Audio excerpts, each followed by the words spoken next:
excited to ask Bill Lovers the question that I've been asking everyone. So, Bill, what do you know now that you wish you knew when you started in cannabis? That's an amazing question for everybody because everybody, I'm sure, has a different story to it. You know what I'm going to go with? I'm going to go with when I started in cannabis, it was just cultivation.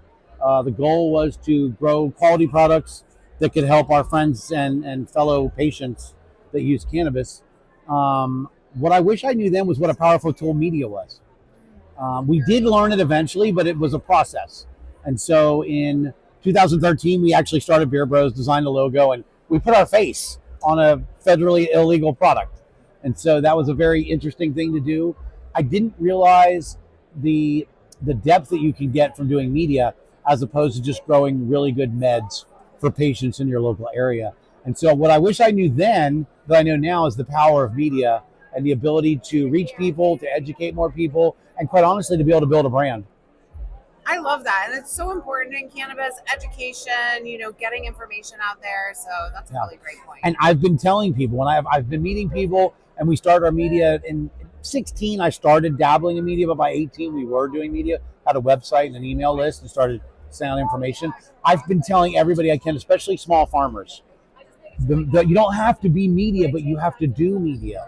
You even if you just take a video of you and your dog in your greenhouse, or you and your dog in your yard near your greenhouse, and show something that you're doing.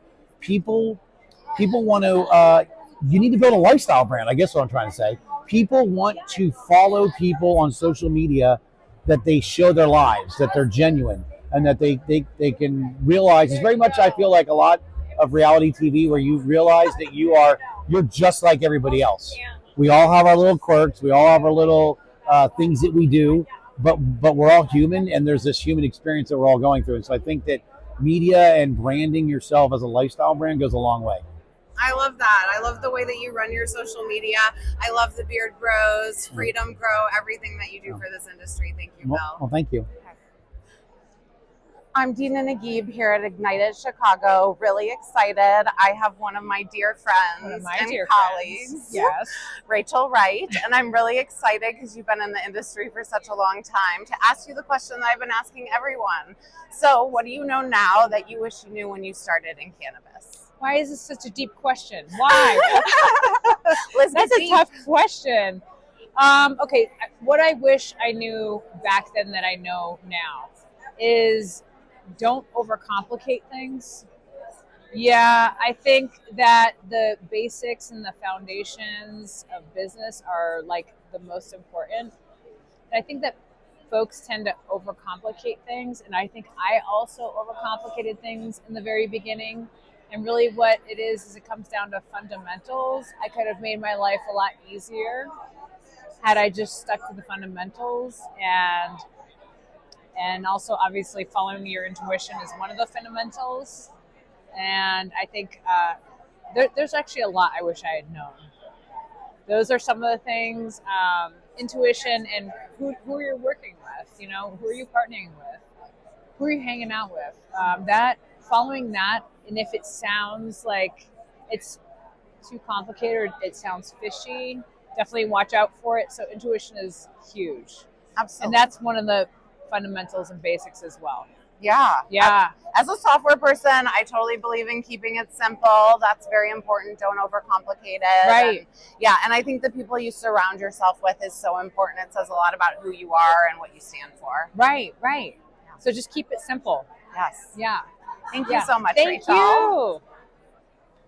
I'm Dina Naguib here at IgniteIt Chicago. Really excited. I have Paige Harris here, and I'm excited to ask you the question that I'm asking everyone. I'm so excited. Let's do Paige, what do you know now that you wish you knew when you started in cannabis? It's such a loaded question, but I've been in the industry for 5 years, and I feel like within the last year I've kind of taken off, and I have to relate it back to networking.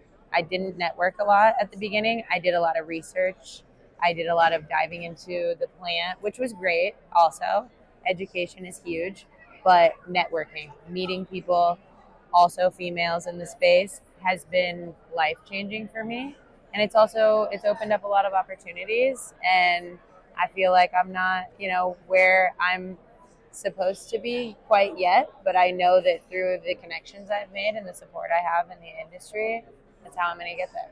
I love that so much. I Yeah. totally agree. Networking is so Yes. important, and Huge. cannabis is all about community. So we build that community. Yeah. Absolutely. I mean, it's difficult as is, and we all have to come together. And I love that about our industry. Is like, I mean, sure, you have some areas where people will butt heads, but for the most part, we're so tight knit, and everybody's always willing to, you know, if someone wins, they want to see everyone else win, and it's like they want to continue to. I get people all the time like, how can I help you? And I'm like, this is amazing. I've worked in a lot of different industries, and there's not a single one like this one. So I love it. I would never leave. Don't leave. I'll never leave. I'm here to stay. Thank you so much, Paige. Yes, thank you for having me. It's been great.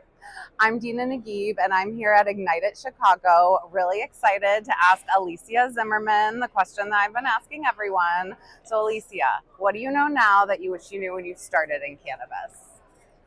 What I know now that I wish I knew is the fact that though this plant is very political, no one in the industry really likes to talk about politics. It's not a challenging question, but it's one that is so heavy that it's often avoided or at least pushed down a bit. Absolutely. I mean, when you come to cannabis, everybody has to like be involved in politics, but it is that like sort of, you know, dirty word too that. Yeah, and I think also like cannabis itself as a plant is usually used in forms of like celebration, relaxation, you know, and the history of the plant as well, though it's so political. Like, if you talk about politics, it's never in support, like politics hasn't been in support of this plant. But our industry is pushing towards that, and so it's even more vital to speak about politics and how it would impact us as an industry. Absolutely. Yeah. Great point, Alicia. Thank you so much. Of course, thank you. I'm Dina Naguib here at IgniteIt Chicago. Really excited. I have Susie Plascencia, and I'm thrilled to ask you the question that I've been asking everyone. So, what do you know now that you wish you knew when you started in cannabis? Oh gosh, if I could look at me from a few years ago, I would remind her that no one's going to remember your wins better than you. So if you have a win, if you know you advanced something and did something great, document it, make sure that people know, and make sure that your work isn't just absorbed into the whole group's work. Because it's great to be part of a group and to contribute, but if you did something amazing, you need to make sure you're documenting it and it's part of your resume, because when you move on, eventually, you're going to want to make sure you have all of that documented and reflected on.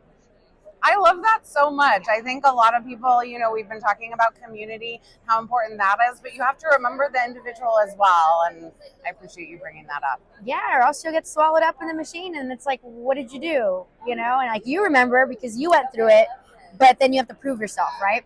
And when it comes to getting paid more, right, advancing in your career, you have to show proof of that.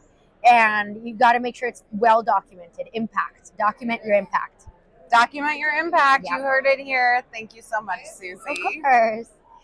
I'm Dina Naguib here at IgniteIt Chicago. Really excited. I have Brady, Madden, and I'm going to ask you the question I've been asking everyone. Okay. So, what do you know now that you wish you knew when you started in cannabis? That's a good question. I think the best response to that would just be that it's harder than you think it's going to be. You know, a lot of people, they'll have advice that it's difficult or it's not easy or there's a lot of loopholes and things to jump through. But I think it's just that it's harder than you think it'll be. You know, it's like, yes, people like cannabis. Yes, people want to consume cannabis and everything, but it doesn't just sell itself like people will have you believe.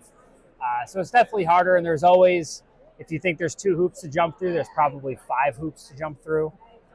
There's always more that needs to be done than you actually think. That'd be what I would say. People want to buy weed, but like weed industry, like a new industry, is hard. Changing regulations. So absolutely, totally. Absolutely. Changing regulations, changing the stigma of what people think around it. Yeah. I mean, so many things need to change in order for like the path to just be cleared. And the path isn't as clear as you would think it would be. Absolutely. Yeah. Thank you so much, Brady. Right on. Thanks for having me. I'm Dina Naguib here at IgniteIt Chicago with Daniela Williams. Really excited to ask you the question that I've been asking everyone. So, what do you know now that you wish you knew when you started in cannabis? It's such a great question. I think it's so good to get conversation going. And so I think for me, I heard, right, so I'm from California, LA, and I kept hearing for years that the roadblocks and the, like, how difficult everything was for cannabis operators. But being outside, like, you really don't know, right? And so I was like, okay, is it really that bad? Like, are we just being whiny? And then I get into the industry and I'm hearing all these segmented pieces of like how New York does things and California, and everything's so disjointed.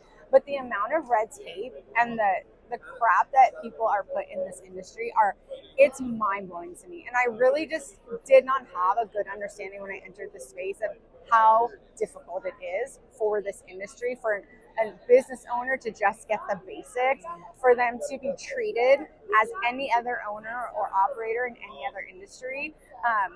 Just even like in New York, right? Like, you can't really get your license without a handbook and payroll and disability and workers' comp, but you can't get those things without employees. And so these impossible obstacles are put on people in this industry, which makes it feel so defeating. And I don't think I was prepared for how much that really existed. And now I know, and it's like awful, and you just want to come and solve the world's problems. Yeah, it's such a challenge, and we come over to cannabis. We love cannabis. It's fun, but it's a really tough industry. So tough. I appreciate everything that you're doing. Yeah, of course. Thank you so much, Of course, Daniela. Dina, thank you. I'm Dina Naguib here at IgniteIt Chicago. Really excited. I have Joshua Manning here with me, and I want to ask you the question I've been asking everyone. So, what do you know now that you wish you knew when you started in cannabis? So when I first started in cannabis, my first 2 or 3 years with it, I only had a couple friends helping, 3 or 4 employees or so. But I had dreams of the big scale, dreams of getting larger. But it was one of those where I had too many things on my plate as a business owner, just trying to handle all the aspects of it. So if what I would have loved to know what I know now is the help and the delegation of tasks and resources. I could have been probably 4 years ahead of what I did. And then another aspect of it is the focus. So there's been so many different things that we've tried to do, from any product you can imagine we've made. But whenever I've started to have real success with consistent growth was whenever we're like, all right, let's focus on the drinks and the beverage. Let's say, we're going to come out with this is the line that we're doing. Instead of trying 30 different flavors like we did, we're like, these are the 3 that we're pushing. And we had to focus on like one singular product, subcategory. And that's proved so much more success than trying to be good in every little aspect of it. So the focus was the number 2 one on that one. I love that so much. And I think that, when we were talking last night and you were talking about all the different products and trying new things, I think that's great. But then you have to use the data to figure out which products to continue moving forward. Oh, for sure. Yeah, Without a doubt. Yeah. All right. Thanks, Joshua, so much. Yeah, for sure. Thanks, Dina. I'm Dina Naguib here at IgniteIt Chicago. Really excited. I have my friend Lauren Silberman with me. Lovely to be here with you. Happy to be here. Yes. And I'm excited to ask you the question that I've been asking everyone. So, shoot. What do you know now that you wish you knew when you started in cannabis? First of all, great question. And it's been too many years than I want to admit since I've started in cannabis. But being on the consulting side and on like ancillary services side, I think something I really have learned in the last couple of years that I would tell my younger self is that everything's kind of cyclical, and that as much as there are high years when you've got a lot of projects and a lot of movement happening in cannabis, there's also lean years where people are just turning inward and, getting stronger for what's coming next. So just trust that there are big waves and things cycle up and down and around, and, overall it balances in the end. If you're really a long timer like we are. Absolutely. Yeah. Cannabis is so hard. And I think when those, down cycles happen, like people do get discouraged, but it's a good reminder. Yeah. Absolutely. Like get lean, keep going. Things will, new markets will come online, and we're going to keep figuring this out together. Absolutely. Thank you so much, Lauren. Thank you, Dina. So good to be here with you. Oh.